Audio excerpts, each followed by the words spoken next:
Soy Nora Senén Talamán, de la Falla Federico Mistral Murta, pertenezco al sector Pla del Rey al Benimaclet, tengo 11 años y voy al Colegio Patronato de la Juventud Obrera Sagrada Familia. Yo creo que me defino y soy como una persona paciente, tranquila, segura, expresiva.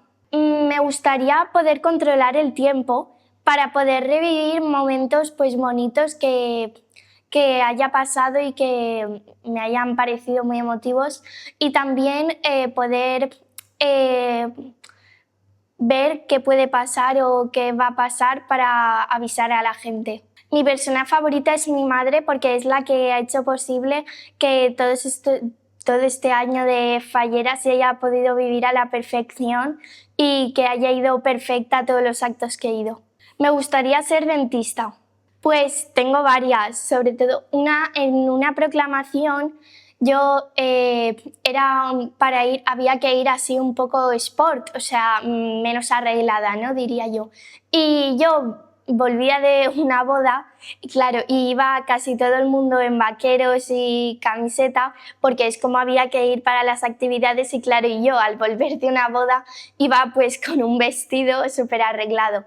Y otra es que nada más fue mi presentación, a las presentaciones siguientes que fui se me olvidó la banda, porque como estaba acostumbrada a no llevarla porque aún no había sido mi presentación, pues se me olvidó. Yo creo que debe ser educada, que tenga don de gentes, es decir, que se sepa relacionar bien con todo el mundo, no solo con niños, sino también adultos, y que sepa explicar bien a las demás fiestas, bueno, a la gente, qué son las fallas. A mí me gustaría ser fallera mayor infantil de Valencia, porque creo que todos los actos se viven desde una perspectiva diferente, que no digo que la corte no se vivan tan bien, ¿no? Pero yo creo que desde el punto de vista de una fallera mayor infantil de Valencia, los actos se viven con más emoción y me gustaría más vivirlos de esa forma.